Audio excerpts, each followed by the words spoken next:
Assalamualaikum warahmatullahi wabarakatuh. Alhamdulillah biwahidil atiyah, wassalatu wassalamu ala khairil bariyah wa ala alihi wa sahbihi zawil nufuziz zakiyah. Asyhadu an la ilaha illallah wahdahu la syarika lah wa asyhadu anna Muhammadan abduhu wa rasuluhu la nabiyya ba'dah. Subhanaka la ilma lana illa ma 'allamtana innaka antal alimul hakim. Rabbi ishrah li sadri wa yassir li amri wahlul 'uqdatam min lisani yafqahu qawli. Qala Allah Ta'ala fil Qur'anil Karim, bismillahirrahmanirrahim. Subhanallazi asra bi'abdihi laylan minal masjidil haram ilal masjidil aqsa allazi barakna hawlahu linuriyahu min ayatina innahu huwas samiul basir. Shadaqallahul azim. Yang saya hormati, yang saya muliakan para ibunda semua, pengurus Majelis Ta'lim Masjid Al-Husna yang semua kita hadir pada sore yang berbahagia ini. Selamat datang Ibu Ketua. Ya, jadi di penghormatannya kepada sebelumnya. Memang jam-jam sebegini enaknya begitu ya. Saya balas dengan Ibu tadi. Alhamdulillah saya bisa hadir, kita semua bisa hadir di suasana Rajab ini. Maka bersyukur kita kepada Allah Subhanahu wa taala. Alhamdulillah. Jadi memang sekian banyak ta'lim yang saya sampaikan, nampaknya yang paling ramai Al-Husna ini lah. Ya penuh. Entah orangnya yang ramai, entah ruangannya kecil. Ya kan sama aja kadang-kadang kan. Kadang ramai karena ruangnya besar, anak nampak ramai, tapi ini asli memang ramai. Ya. Beda dengan bulan kemarin karena hujan. Jadi hadir kita, alhamdulillah. Berselawat kita kepada Rasulullah sallallahu alaihi wasallam. Allahumma shalli ala sayyidina Muhammad wa ala ali sayyidina Muhammad. Jadi ibunda semua, kita sudah berada di bulan Rajab. Tak lama lagi Sya'ban. Setelah Sya'ban, bulan Ramadan. Maka sekali lagi di Rajab ini mari kita mulai sama-sama. Yang termasuk saya sendiri. Mari kita mulai meningkatkan amal ibadah kita. Kita dekatkan diri kita kepada Allah Subhanahu wa taala. Makanya disebutkan Rajab itu adalah bulan Allah. Rajab itu bulan haram. Rajab itu disebut dengan bulan Allah. Allah menengokkan kuasanya sehingga disebut dengan tarjib, bulan yang sangat agung. Sya'ban adalah bulanku, berturut kita setelah Rajab masuk Sya'ban. Apa yang terjadi di bulan Sya'ban, Bu? Nisfu Sya'ban, diangkat amal ibadah kita. Apa yang terjadi di bulan Rajab? Apa yang peristiwa terbesar di bulan Rajab ini? Salat yang kita laksanakan 5 waktu sehari semalam, kapan diambilnya? Di bulan Rajab. Luar biasa. Dan salat bukan main-main. Salat merupakan ruh dari agama Islam itu sendiri. Makanya orang yang salat muslim, orang yang tidak salat muslimnya dipertanyakan. Maka disebut dengan Islam KTP, simbol saja, tidak ada artinya kalau kita tidak salat. Dan salat itu adalah bagian dari zikir. Maka selalu ulama mengatakan perbedaan orang yang salat dengan orang yang tidak salat kamathalil hayy wal mayit, seperti orang hidup dan orang mati. Kalau dia salat berarti dia hidup. Kalau dia tidak salat berarti dia Sama aja berarti. Pertanyaannya, istrinya sholat, suami tidak sholat, berarti ibu tidur dengan anak saya bilang, saya tidak mau habis ini cekcok sampai rumah. Bang, nak mau abang, nak mau adik tidur sama abang, kenapa? Sama tidur orang mati, kan? Kalau bagi suami yang tidak sah, tapi kalau tengok wajah semua suaminya soleh-soleh, kok sedikit yang ambil kan? Alhamdulillah sholat ibu suami. Mungkin karena ibu gak melihat aja itu aja. Sholat katanya.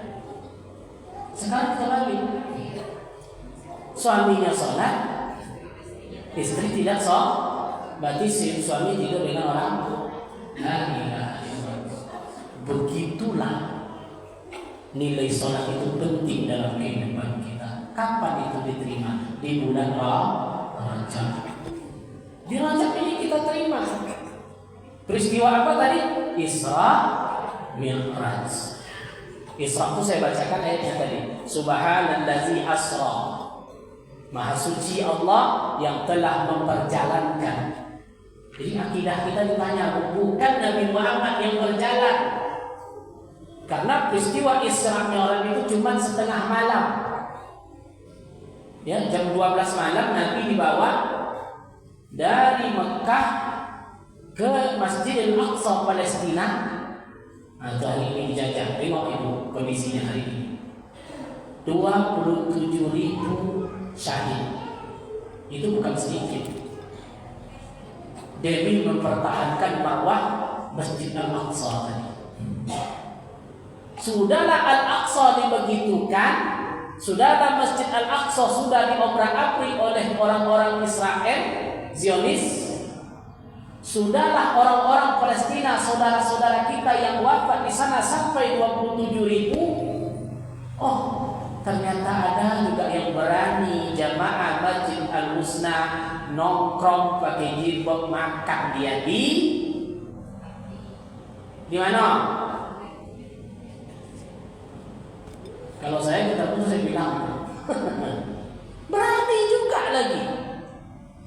Tengok tuh, kemau kita yang makan di situ orang pakai hijab. Ya? Paham maksud saya? Gak usah bilang merek, ini udah tahu semua. Udah tahu itu semuanya. Di mall tuh banyak. Berani kita di situ. Padahal MUI sudah menghimbau jangan makan produk yang terafiliasi dengan Israel. Karena ibu makan satu potong ayam itu pakai pajak, pajaknya dioper ke pusatnya di Amerika Serikat. Di Amerika itu yang punya orang Zionis, habis itu pajak tadi mengalir ke Israel, duit ibu tadi diberikan peluru, ditembakkan, wafat. Paham itu? Bentuknya memang sederhana. Oh, kan makan di situ. Coba tengok di belakang itu. Kan pakai pajak. Orang tuh bayar royalti dari merek. Kalau merek lokal nggak apa-apa. Merek yang terafiliasi tadi, orang tuh bayar royalti. Royalti itu apa bahasa kita supaya lebih sederhana? Sewa merek. Dia bayar sekian juta. Kemana dia bayar? Ke labelnya, ke pusatnya. Di mana pusatnya? Bukan di Israel pusatnya. Di Amerika. Yang punya siapa? Orang Yahudi. Nah, ini masalahnya. Maka seruan boikot itu selalu muncul karena itu. Kita sudah berada di bulan Rajab, sholat kita dipijakkan kaki Rasulullah di situ menuju Sidratul Muntaha. Tempat itu sekarang diobrak-abrik oleh Zionis Israel. Kita tidak mampu karena ini mungkin sesuai dengan apa yang dikatakan Rasulullah.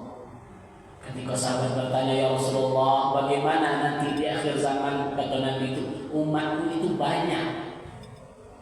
Nabi yang bilang, umatku itu sangat banyak. Banyak gak umat Islam di dunia sekarang? Ya, banyak.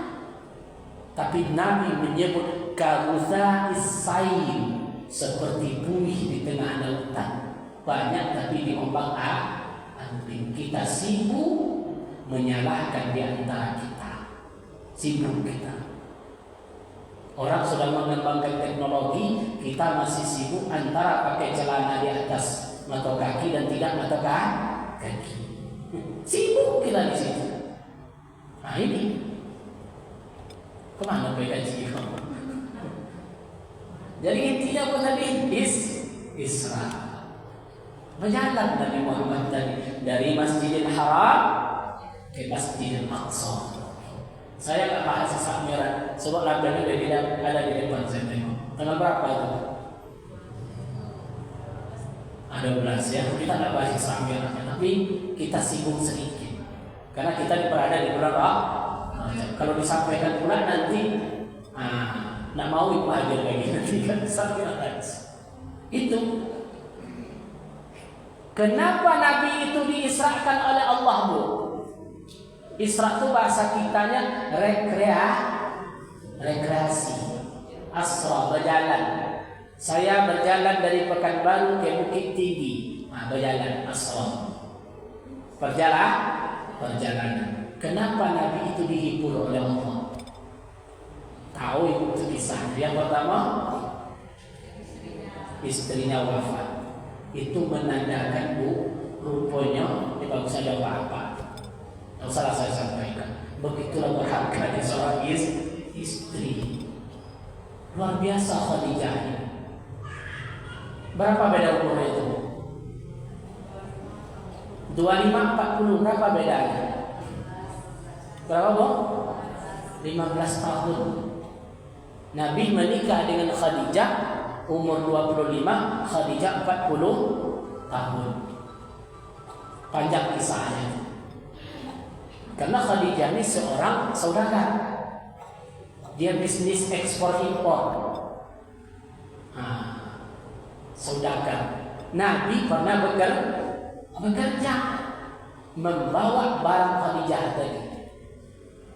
Atas kejujuran Rasulullah yang begitu amanah, Khadijah tadi tertarik. Ini orang sangat jujur, ya, sangat jujur.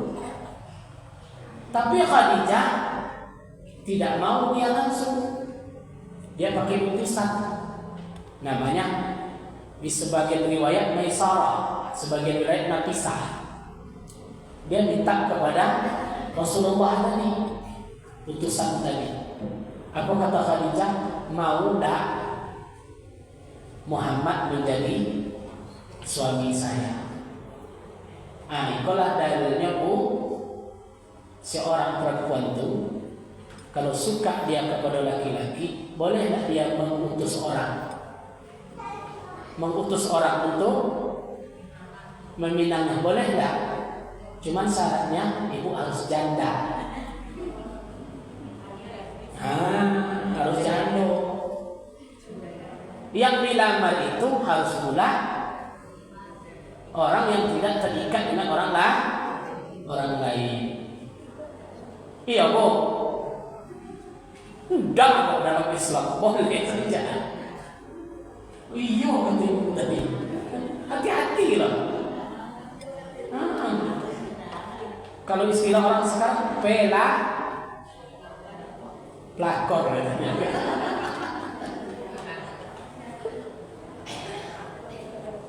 Jadi kalau ada seorang janda, dia melihat orang yang soleh, orang yang jujur, boleh tak dia mengutus orang untuk melamarnya?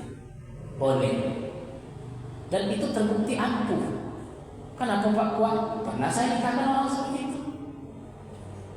Ya, yang suami ini umur dia lahir tahun, kalau tidak salah saya 85, yang laki-laki. Yang ibu itu lahir tahun 75, janda. Mereka menikah di kantor. Alhamdulillah. Tentu saya selidiki kok ini bisa terjadi. Kan saya selidiki juga. Kok bisa, Bu? Saya bilang sama ibu tadi. Ya begitu, dia orang baik. Orang baik, Pak, katanya kan. Saya nanya-nanya, dia setuju dengan saya. Alhamdulillah, saya bilang. Akhirnya mereka menikah. Yang laki-laki tadi tidak punya anak, dia masih lajang. Yang ibu-ibu tadi alhamdulillah sudah dapat 4 orang anak. Jadi Allah berikanlah laki-laki tadi di samping dapat istri, dapat anak 4 orang. Bayangkan rezeki. Bagus. Kok ketawa itu? Jadi boleh, tak ada masalah. Maka Allah berikan anugerah kepada Nabi tadi untuk diperjalankan, disebut dengan Isra Mi'raj. Jadi hakikat Isra Mi'raj itu sendiri adalah horizontal. Asra berjalannya datar. Dia singgah di 3 tempat. Yasrib, Tursina, Baitul Laham. Itu tempat Nabi singgah. Yasrib, Madinah. Singgah di situ. Allah gambarkan, hai Muhammad, nanti engkau menjadi hijrah ke Yasrib, lama-lama Yasrib akan menjadi Madinatul Munawwarah. Itu hikmah yang pertama. Hikmah yang kedua, beliau singgah di Tursina. Tahukah engkau ini apa Muhammad? Kata Jibril, tidak tahu. Disinilah Musa alaihissalam langsung bercakap dengan Allah. Wa kallama Allah Musa taklima. Allah langsung bercakap dengan Musa. Di mana kejadiannya? Di Bukit Tursina. Musa, apa kitabnya, Bu? Kitab yang dibawa Nabi Musa, Taurat. Apa hikmah di sini? Nabi Muhammad meluruskan kembali ajaran Taurat yang sudah disimpangkan oleh orang-orang Yahudi. Terus singgah yang ketiga di mana Nabi singgah? Di Baitul Laham. Jibril bertanya, tahukah engkau ini tempat apa? Tidak tahu, kata Nabi Muhammad, inilah Baitul Laham, tempat lahirnya Nabi Isa alaihissalam. Jadi Baitul Laham, kalau sekarang lebih terkenal namanya Bethlehem.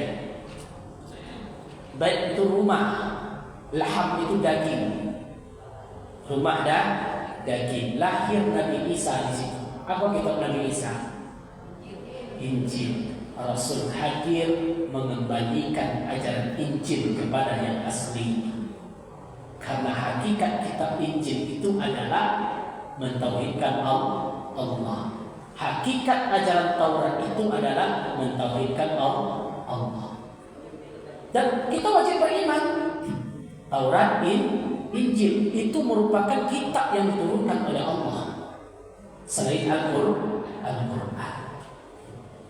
Paham maknanya, Bu? Baru terakhir beliau berada di Masjidil Aqsa di Palestina. Itu namanya Isra. Apa makna Isra dalam kehidupan kita? Jaga hubungan manusia dengan manusia. Ya, horizontal. Jadi orang yang tidak menjaga hubungannya dengan manusia, berarti Isra-nya gagal. Gimana dia mau Mi'raj? Mi'raj seperti vertikal hubungan kita dengan Allah. Maka Al-Quran mengistilahkan hablum minan nas, hablum minallah. Ada seorang ahli ibadah, sangat rajin ibadah. Apa kau jawab tadi? Siang hari puasa, malam baca Quran, tahajud, amal kebaikan sekali. Khatam terus Al-Quran, salat sunnah tidak pernah tinggal. Ahli ibadah tadi selalu dia beribadah kepada Allah. Suatu malam dia bermimpi. Apa mimpi ahli ibadah tadi? Datang malaikat pencatat amal. Siapa yang datang, Bu? Malaikat pencatat amal yang membuat daftar orang-orang yang dimasukkan oleh Allah ke dalam surganya karena amal kebaikannya kepada Allah. Amalnya banyak. Dibawalah buku tadi. Sampai kepada ahli ibadah tadi, aku kata ahli ibadah tadi, wahai malaikat, bisa tengok buku itu. Ditengok. Dia yakin di buku itu pasti ada nama dia, karena dia tidak ada dosa. Tiap hari baca Quran, tiap hari beramal, puasa, baca Quran. Namanya itu ahli ibadah. Tapi ketika buku tadi ditengok, tak ada nama dia. Diulang lagi dibuka, tak ada nama dia. Sampai dia menangis.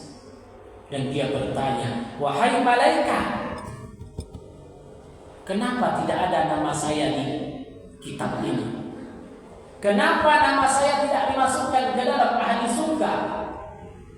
Apa jawab malaikat tadi? Wahai ahli ibadah, engkau rajin sholat, engkau rajin baca Quran, rajin puasa, tapi engkau tidak tahu bahwa ada salah satu tetangga engkau yang belum makan. Apa maknanya itu? Meskipun itu bagus hubungannya dengan Allah,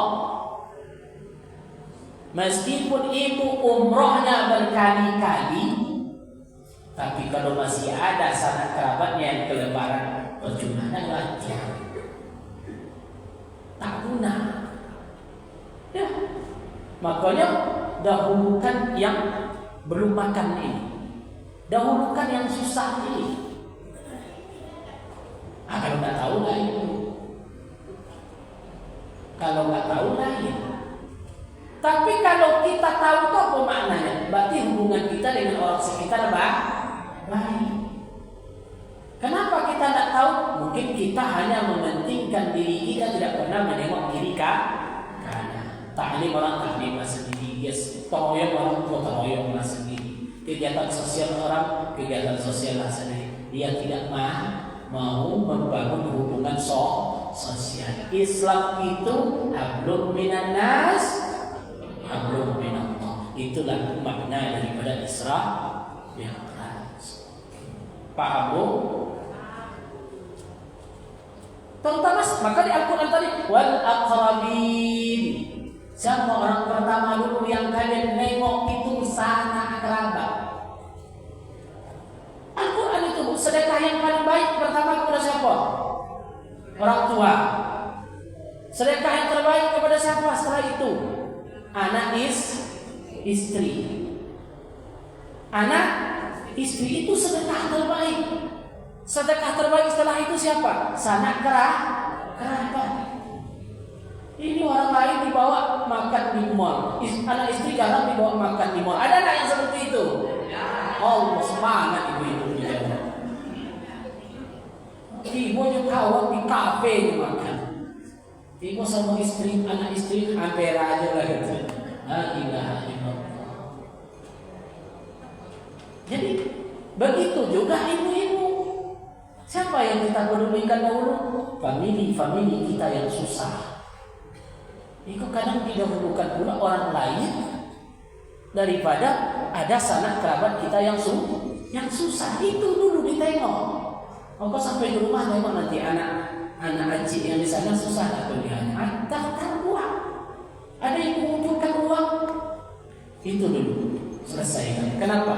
Menambah tali silaturahim kita, menambah sayang. Tahabu kata Rasulullah. Saling berbagilah akan memunculkan kasih sayang di antara kalian. Begitu ibu-ibu semua. Dah selesai kajian. Panjang Isra Mi'raj nanti bahas kan panjang pula. Sedikit Mi'raj Nabi tadi. Oke.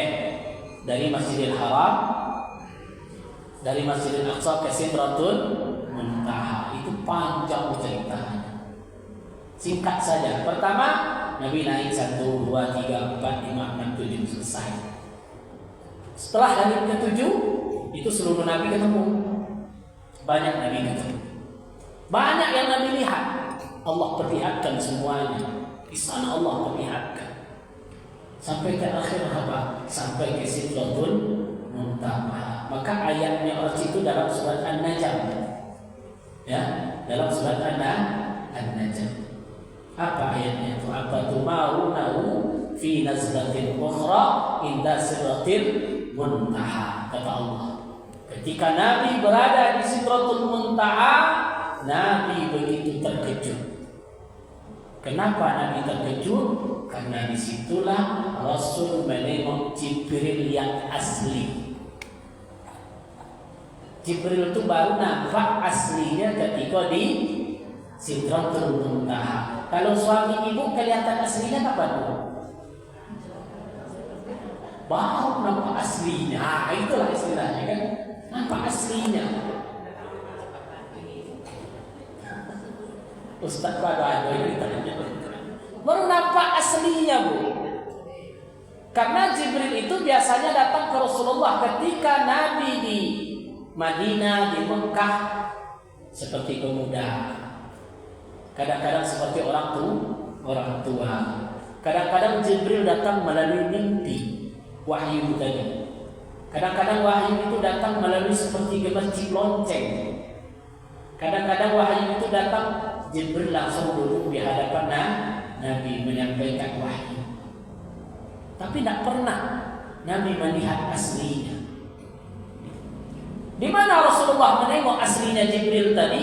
Ketika dia di Sidratul Muntaha tadi. Begitu kaget Nabi menengoknya, karena Jibril itu sangat indah.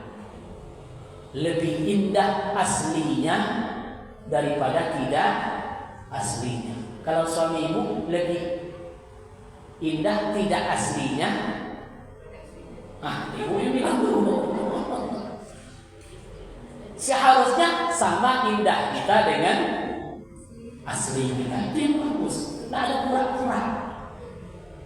Karena orang yang pura-pura tadi tidak sama amal ibadahnya di hadapan orang ketika dia tidak dilihat orang. Itu tidak boleh. Munafik kita jadinya. Maka jadilah kita seperti aslinya. Jangan cantik pula foto kita di profil. Profil apa, Bu?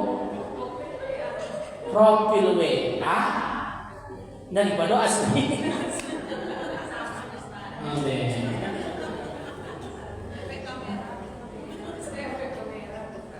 Itu salah. Ya. Mempertontonkan tadi, maksud saya lebih ke situnya. Yang profil Facebooknya semua segala macam. Tak ada yang asli. Rupanya efek dari kecanggihan kamera. Semakin canggih kameranya, semakin cantik dia. Nah, ini masalahnya. Jadi nampak oleh Rasulullah di situ. Sayap, Jibril tadi bersayap. Ya, bahkan di hadis Nabi pun disebutkan bagaimana indahnya Jibril. Tapi Jibril berkata kepada Rasulullah, "Hai Muhammad, naik engkau. Apakah aku tidak lagi bersama engkau, wahai Jibril?" Tidak. Saya hanya sampai di sini menemani engkau sampai Sidratul Muntaha. Saya tak pisah lagi. Lanjut engkau sendiri ya Rasulullah. Maka Nabi pun berjalan sendiri. Jangan ibu bayangkan seperti film Transformer terbang. Nah, boleh dibayangkan itu. Ini hal lain. Ya, jangan dibayangkan pula seperti film Superman kan terbang. Tidak. Ini kuasa Allah. Sampai di mana puncaknya? Sampai Nabi Muhammad menghadap Allah. Nabi kan 3 tadi. Musa bercakap-cakap dengan Allah, langsung komunikasi tanpa Jibril. Jadi Musa itu tanpa Jibril, langsung Allah yang berbicara kepada dia. Maka Al-Quran mengatakan wa kallamallahu Musa taklima. Allah langsung berkata-kata dengan Musa tanpa ada Jibril. Nabi Isa alaihissalam, apa Allah berikan kepada dia? Dia tidak diberikan bapa, tapi Allah tiupkan ruh kepada rahim Siti Maryam, maka lahirlah Nabi Isa alaihissalam. Maka gelar Nabi Musa kalamullah, Allah langsung berkata. Gelar Nabi Isa ruh Allah yang ditiupkan. Kalau istilah sebelah Roh Kudus kan, karena diakui itu nggak punya bapak, ya nggak ada mukjizat yang diberikan Allah kepada Nabi Isa tidak punya ayah. Bukan berarti dia sebagai anak, tidak. Ada nggak Nabi yang nggak ada ibu? Ada nggak Bu? Siapa Bu? Nabi Sid. Nah betul Ibunda sama. Nabi Sid itu ada ayah, nggak ada ibu. Karena Adam dengan Hawa berdebat. Jadi suami istri itu berdebat nggak sekarang aja dulu. Ya, oh saya sering cekcok sama suami di rumah, sering berdebat. Bukan sekarang saja Nabi Adam berdebat dengan Hawa. Kata Hawa itu anak saya, kata Adam itu anak saya. Kata Hawa, oh enggak bang, kalau enggak ada saya, ini enggak bisa ada. Kata Adam, mana pula? Ini anak saya. Teslah, dites. Bukan tes DNA, tes lah ketika itu. Menyatakan tadi kan, siapa yang jadi? Bibit siapa yang jadi? Adam. Maka lahir Nabi Sid. Artinya apa? Anak itu binnya siapa? Bapak. Anak itu darah daging dari seorang ayah, tapi diproses melalui rahim seorang ibu. Maka ibu itu bintinya siapa Bu? Ayah. Maka wali nikahnya siapa? Ayah. Karena darah daging. Karena produksinya dari ayah, maka Islam membuatnya bin. Beda dengan anak di luar nikah.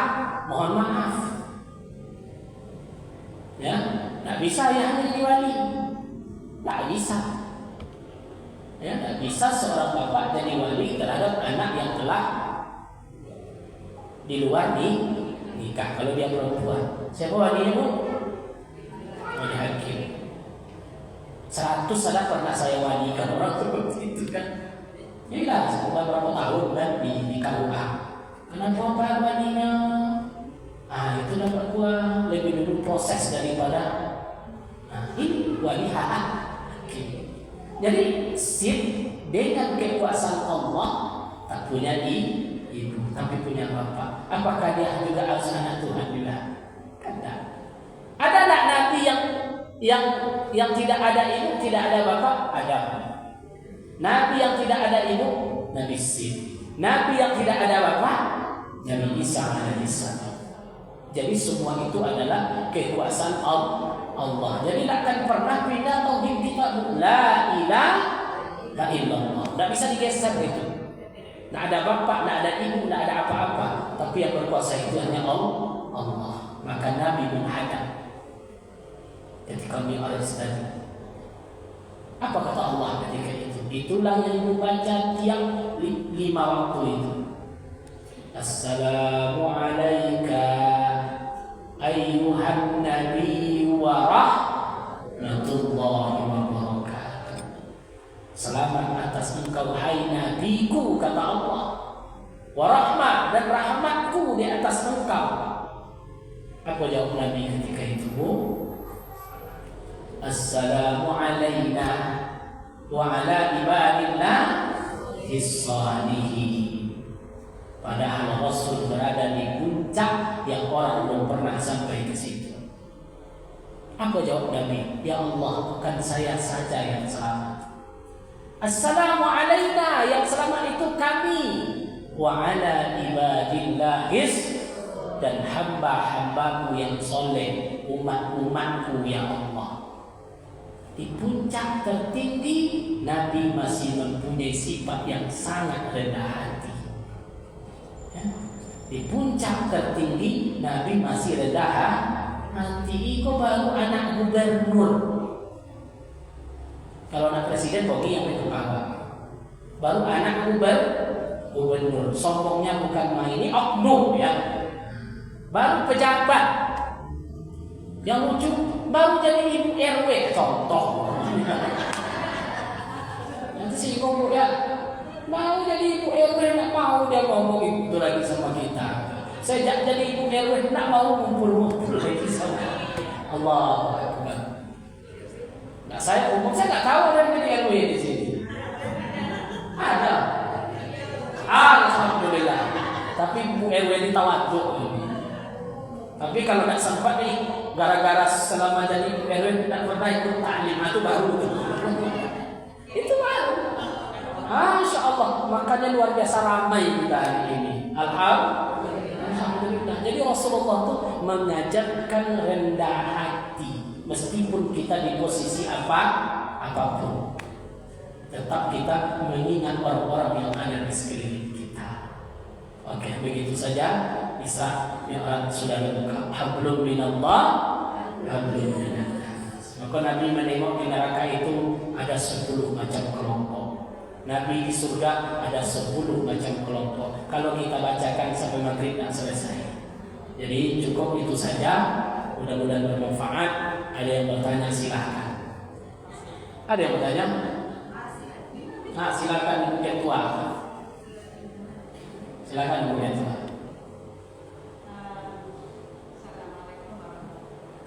Waalaikumsalam warahmatullahi wabarakatuh. Iya.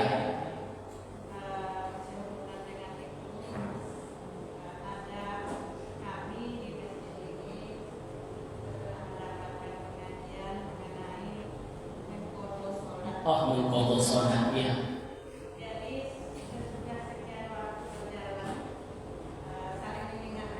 Iya, iya.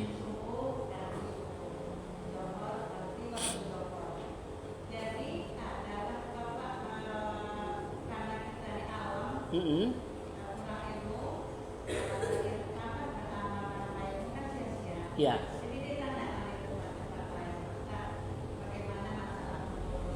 Ya.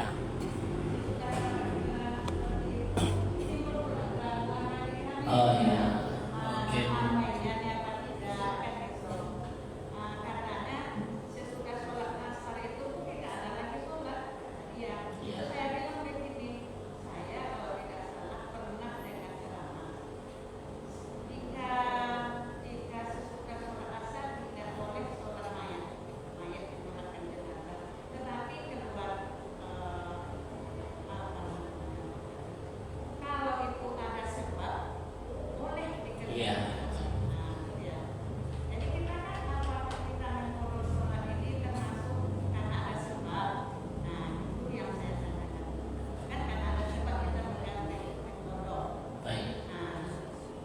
Jadi begini sebetulnya tanda orang taubat.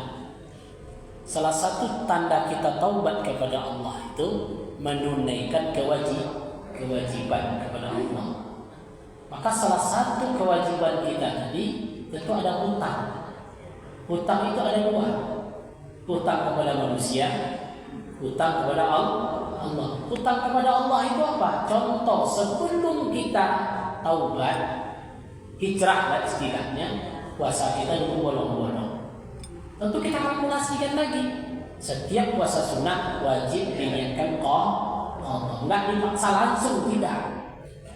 Tentu sesuai kesanggupan kita sempat puasa, tapi niatnya qadha. Kenapa? Puasanya dulu banyak yang tinggal.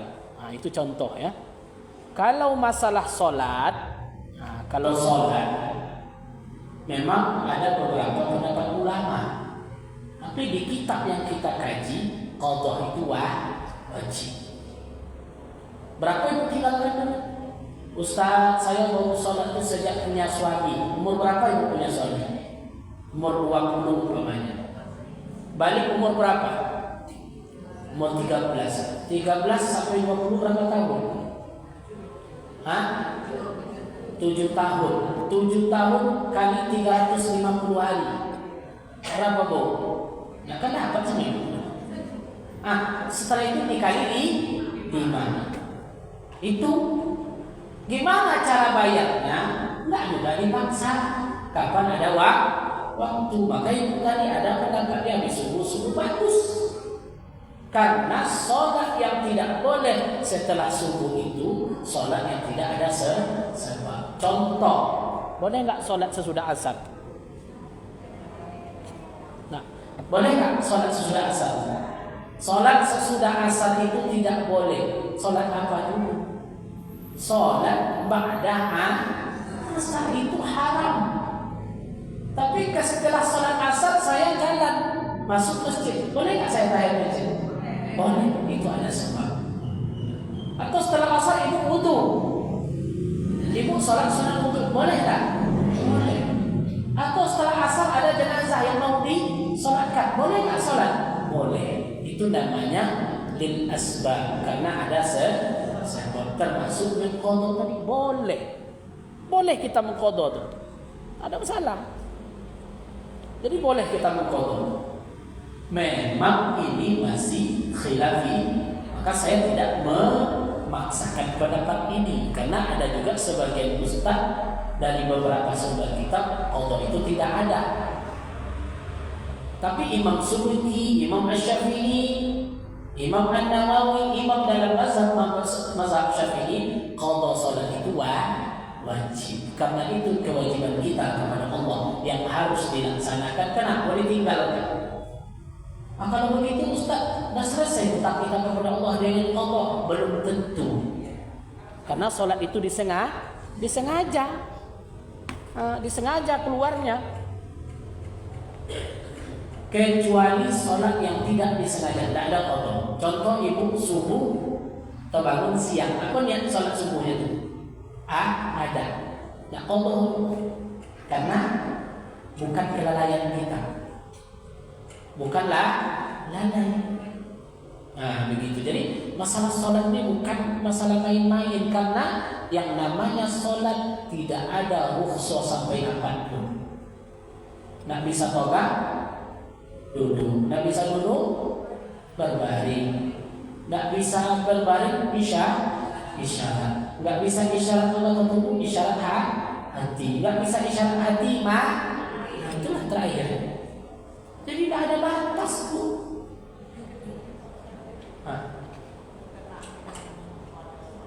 Iya.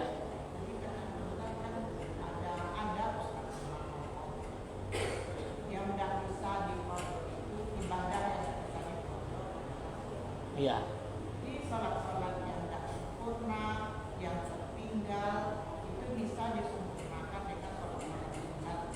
Iya, sebahagian ulama kerja kita untuk sholat-sholat yang tidak sempurna penambahnya sholat sunnah. Imam Subki mengatakan di kitab qadha sholat itu wajib. Ini berapa ulama?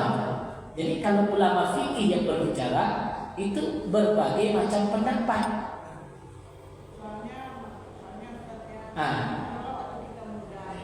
Iya, tidak terhitung sholat yang tinggal. Maka saya sama ibu bapak saya bilang aja qadha sesanggupnya, bukan dipaksa. Nanti hari sholat saya berjanji. Nah, itu tanda kita menunaikan kewajiban kepada Allah. Itu terserah Allah lagi setelah itu. Tapi kalau ada ulama yang berpendapat qadha itu tidak ada, tidak boleh juga kita salahkan. Karena ada juga sebagian ulama tidak ada istilah qadha dalam sholat, terutama mazhab Hambali, ya, mazhab-mazhab yang lain. Nah, kalau saya mengkaji fikih sesuai dengan kitab yang saya baca, jadi itu pendapatnya. Tapi kalau ada ustaz yang berbeda, sampailah arahu, maka kembali ke diri masing-masing. Kalau ibu meyakini qadha ini, saya qadha. Kalau tidak, itu pula pendapat ini. Bukan ada paksaan dalam pendapat. Sama kayak kunut, Bu. Siapa yang mau kunut, silakan berkunut.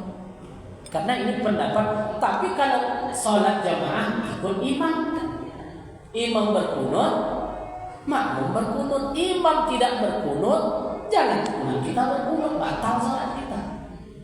Begitulah agama tadi. Agama itu luas, khazanahnya jadi luas. Tak boleh kita saling salah menyalahkan. Tapi yang penting itu apa? Tasamuh, menghargai perbedaan pendapat dalam beragama. Karena unsur agama itu kan jelas. Yang pertama tawassul. Apa tawassul itu, Ustaz? Tawassul itu jalan tengah. Tak boleh terlalu liberal sama ya semua. Tak boleh pula terlalu fanatik. Nah,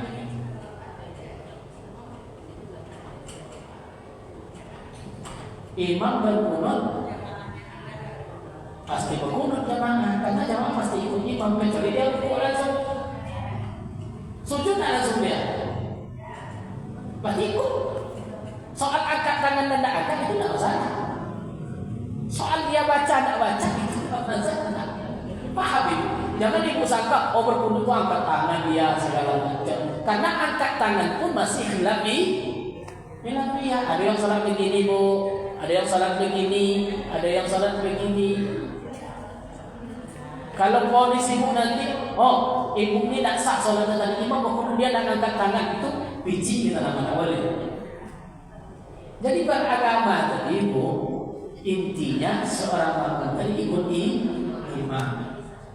Berarti Pak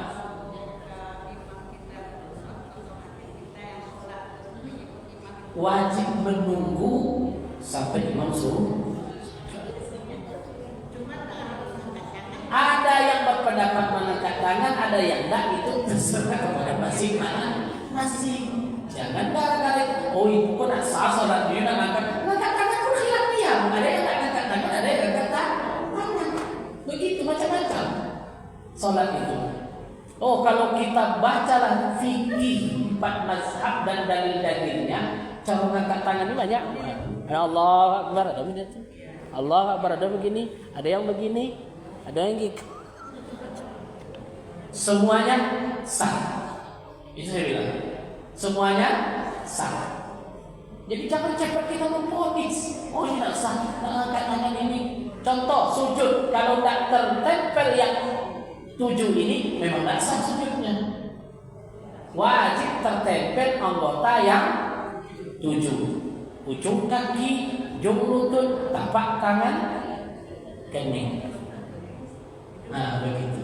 Itu seluruh badan. Cara sujudnya macam-macam. Ya kan? Ada yang kaki di belakang itu menempel, ada yang pisah, ada yang ditekuk, ada yang penting menempel. Caranya silakan masing-masing. Karena kita ini sering kali membahas itu. Model tidak sah, model itu. Sedangkan tasyahud ada yang begini, ada yang gini,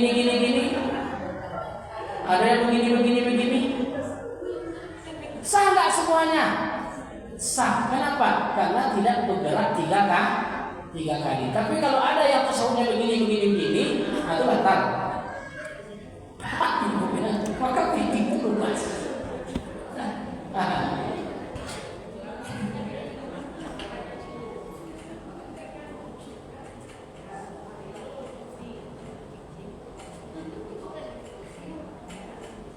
Apa?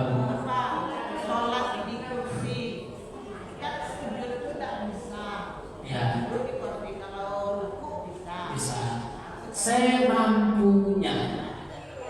Sholat itu intinya sesuai kemampuan. Itu ada kaji nih. Kalau bapak tuh mampunya segitu, begitulah batasnya. Yang tidak boleh itu berpura-pura tidak mampu. Nonton konser bapak tuh kuat ya, nonton konser, nonton bola. Pas sholat romanas. Ada yang seperti itu. Ini masalahnya. Jadi sekemampuan sholat tadi semampunya, sebagaimana dia mampu, segitulah kemampuannya. Insya Allah sah.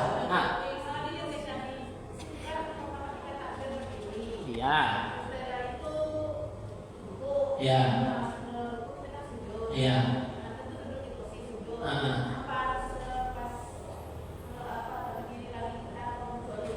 Dia kuat tak berdiri? Berdiri. Begitu saja. Karena sebetulnya bagus sholat duduk itu kan duduk di lantai. Ya sebetulnya begitu. Duduknya duduk. Cuma sah nggak seperti ini? Memang kemampuannya seperti ini sah.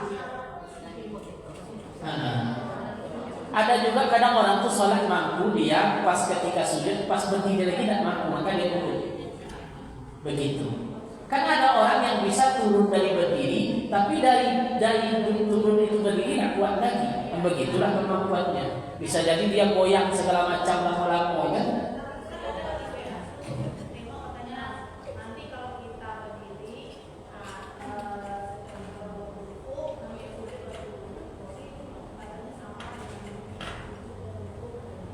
Ya, berdiri kursinya. Kan itu lebih kepada isyarat tadi. Isyarat hati. Ketika dia begini berarti dia ruku. Ketika sujud tekuk agak kuat kita, berarti ketika itu dia sujud. Itu aja sujud. Inti dalam sholat sesuai kemampuan. Maka saya bilang tadi kalau nggak sanggup berdiri duduk, nggak sanggup duduk tidur. Tidur pun boleh sholat. Nah, orang tidak bisa sholat berdiri duduk ya. Cuma sekarang duduknya kan Di kursi. Nah, yang itu yang jadi masalah. Kalau duduk di kursi, duduk di kursi kan dia misalnya bisa ruku. Iya. Sujud dia kan nggak bisa. Nggak bisa. Itu sujudnya itu sebisanya dari ketika Duduk di kursi. Iya betul. Soalnya di mata itu juga kayak gitu. Iya. Berarti sudah ada jumhur ulama di situ.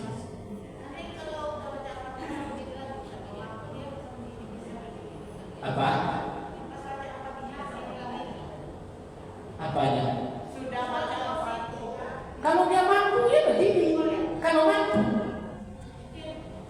mampu ya berdiri. Saya menengoknya ini saja. Sholat itu itu aja yang diberikan semampunya. Gitu. Kita tidak boleh pula suzon sama orang. Kadang awak penyakitnya kan mengkaji orang. Bapak tuh mampu. Kita kan tidak tahu, kan kita yang merasakan. Kan tidak boleh. Tidak boleh kita curiga seperti itu. Kalau di Al-Sunnah itu tidak ada habis-habis diskusi. Sebenarnya nanti kan. Ya silakan yang sebelah sini lagi. Waalaikumsalam warahmatullahi wabarakatuh. Ya. Misalnya kita kan dalam perjalanan, udah itu pas waktu maghrib, ada di tempat musola pas berjamaah gitu kan? Iya. Kita ikut berjamaah. Iya. Jadi yang untuk isanya boleh dikosong. Boleh. Assalamualaikum warahmatullahi. Ibu berdiri lagi untuk menjama'i isya. Jangan ikut wirid pula.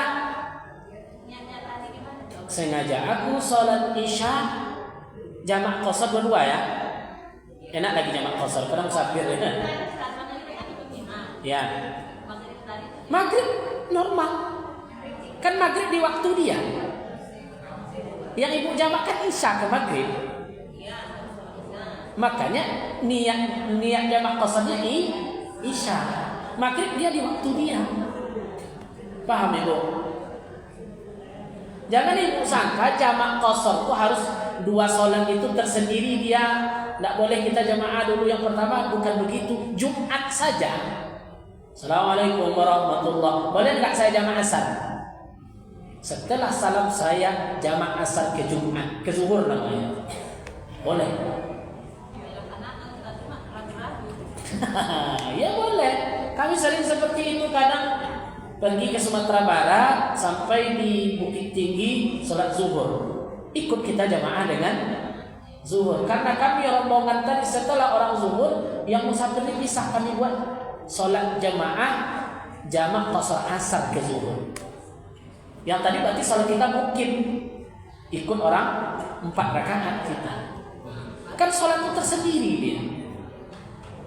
Yang boleh menjamak zuhur dengan asar, maghrib dengan isya.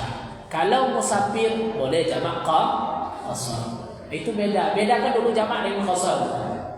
Jamak apa bahasa kitanya? Mengumpulkan. Qasar menyingkat. Paham ya? Nanti ada bab jamak qasar di fikih. Enak kita bahas semuanya. Karena ada 5 syarat jamak qasar. Berapa syaratnya? 5. Bila awak kaji, apa hadir selalu ini. Kalau tidak cukup yang 5 itu tidak bisa jamak qasar. Begitu. Mudah-mudahan bermanfaat kajian kita sore ini, dan mudah-mudahan pertemuan kita ini diberkahi oleh Allah Subhanahu wa taala. Aku ini yang mana? Apa kita? Nah, sebagai mazhab lain tidak ada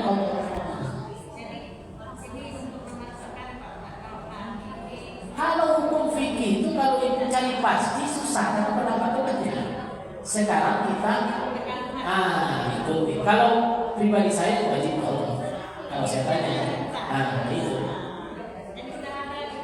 Tapi kalau tanya ulama-ulama, apalagi aku biasa ada apa itu kata ulama di sana, umumnya tidak ada qadha. Di situ haram merokok, ya kan?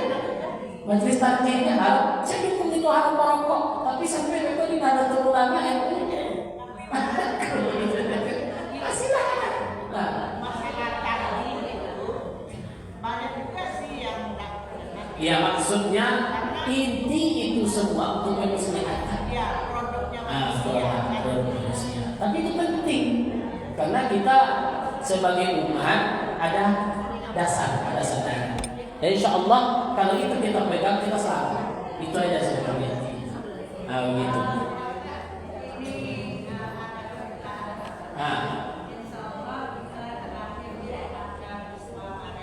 Ya. Makan sama-sama dulu aja. Itu yang penting kalau harus makan sama-sama. Insya Allah. Sesuai.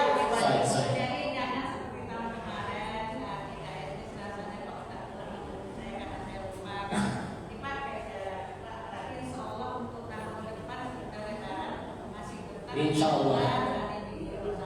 Ya mudah-mudahan.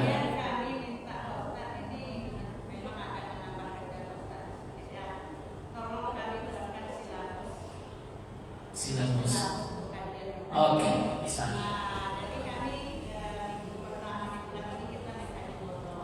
Iya. Oke. Tapi fokus kita wilayah. Kayak kuliah itu nanti. Saya suruh buat makalah. Ya kan tanya besok presentasi. Bagus sih kan? Oke, insya Allah.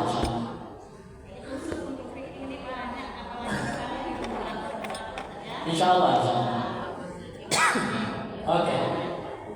Baik, ibunda semua, mudah-mudahan pertemuan kita sore yang berbahagia ini diberkahi oleh Allah Subhanahu wa taala.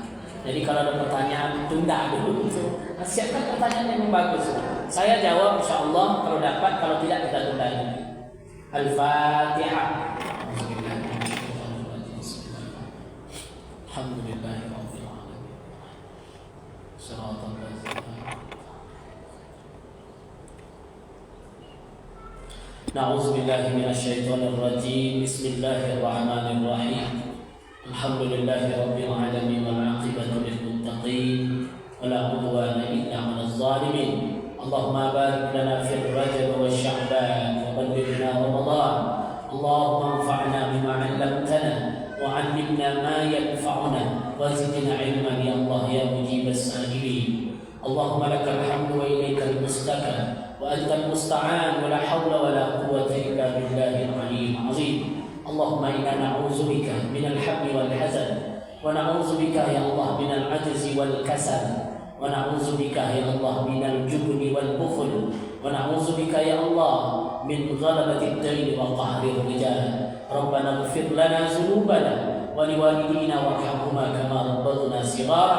Rabbana atina fid dunya hasanah wa fil akhirati hasanah wa qina azaban nar. Subhana rabbika rabbil izzati amma yasifun. Wassalamun ala al-mursalin walhamdulillahi rabbil alamin. Demikian ibunda semua, mohon maaf.